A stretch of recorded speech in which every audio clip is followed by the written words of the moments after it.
to all sorts of questions. Thank you.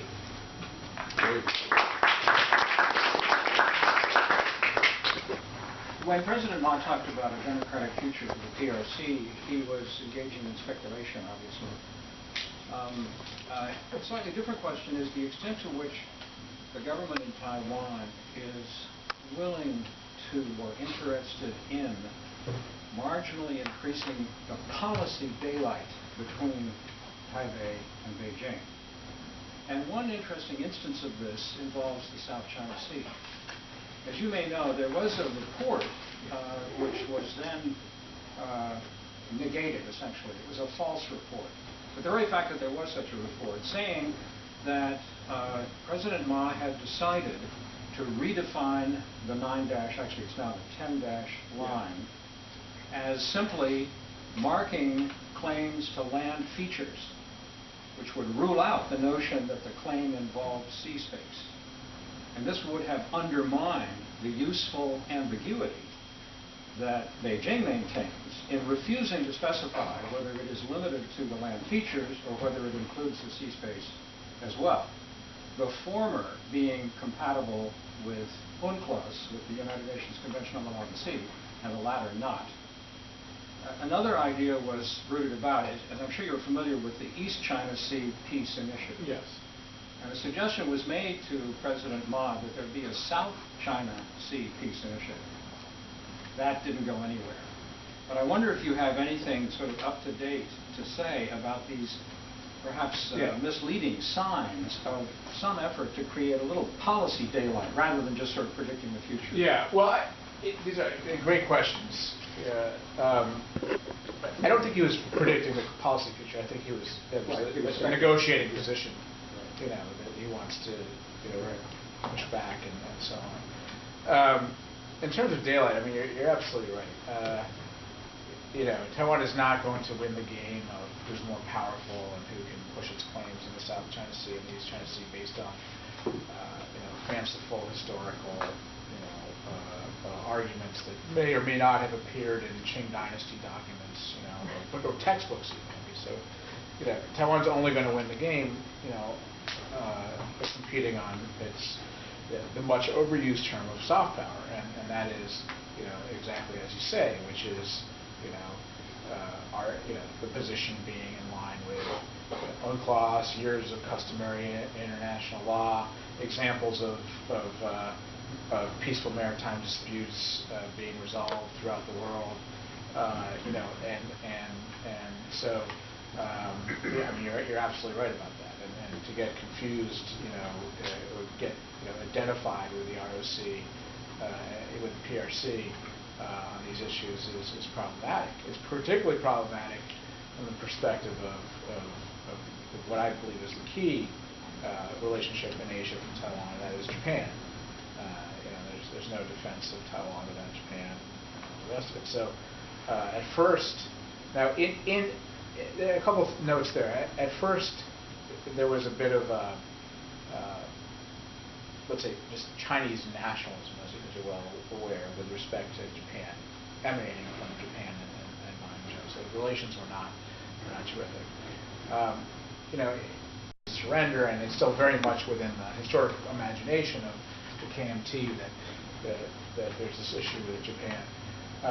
On the South China Sea, the only explanation I have is the following.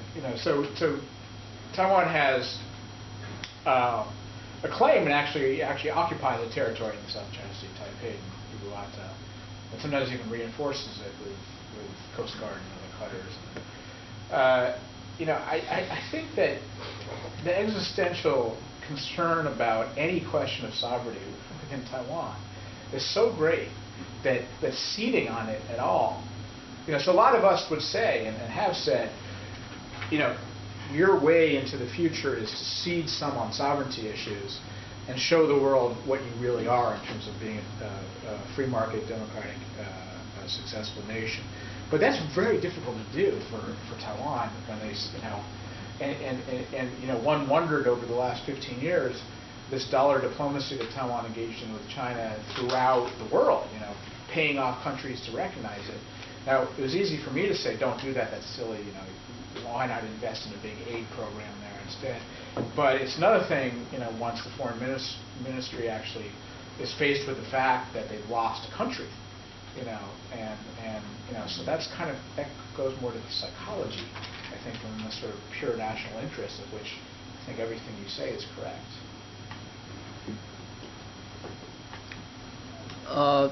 The comment made by the Ma Ying-jeou on the double 10 states, and I personally thought he's a double standard.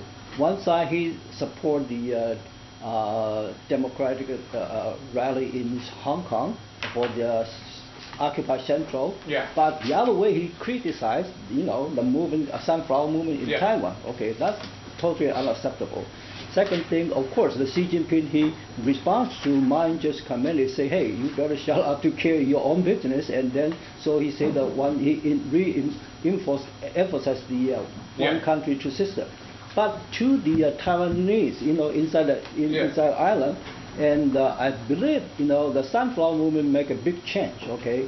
All the young generation now they talk about what you just mentioned about the sovereignty. Yeah. They say, who really owns the sovereignty of Taiwan state? Is it KMT? Is it ROC? Is it PRC? No, none of them. Okay. As of today, I can tell you, you know, it's holding by the U.S. government according to the San Francisco Peace Treaty. And the law say United States, U.S. government is the occupying power. Okay. So even the appeal court, U.S. appeal court, say that. So we are clear. So we'd like to get your expertise to tell us what is the U.S. position for Taiwan in the future. Okay. Let me just kind of explain a little bit for those who don't follow, you know, the sunflower movement or all these, you know, maybe everybody. Most people will be familiar. Okay. You know, I read the sunflower movement as kind of reinforcing what I just said, you know, which is self-serving, of course, but you know, which is that the younger people in Taiwan have this kind of, you know, attitude. All this talk about unification to us is just silly. And an existential angst, you know, about not just about the processes of democracy, of which PRC as an expert, you know, discussed with me beforehand, but also about the substance of the policy of going too close to China. So I read that as a significant movement that essentially put the brakes on Ma Ying-jeou's. As I said in my remarks, there's nowhere else he can go, you know, in terms of China policy right now. The democracy in Taiwan, you know, puts natural brakes on going too far in the direction of independence and too far in the direction of unification.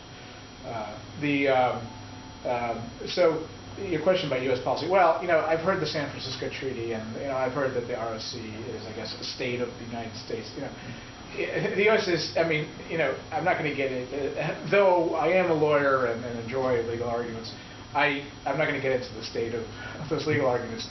The reality is U.S. policy is never going to accept that. You know? And so the reality is that what U.S. policy, you know, is that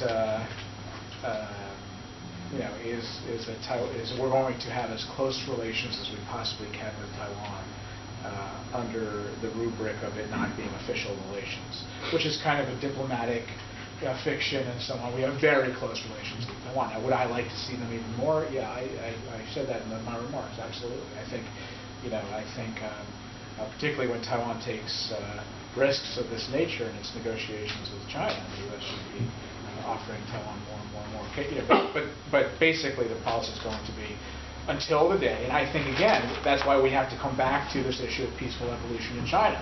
Until the day that China is actually a nation that has the assent of its own people, you know, we have to hold out as long as possible Taiwan's de facto status, and it cannot be changed by coercion, by intimidation, or by war. And that's just going to be the policy. You know, what you can do within that, I think, is quite a lot.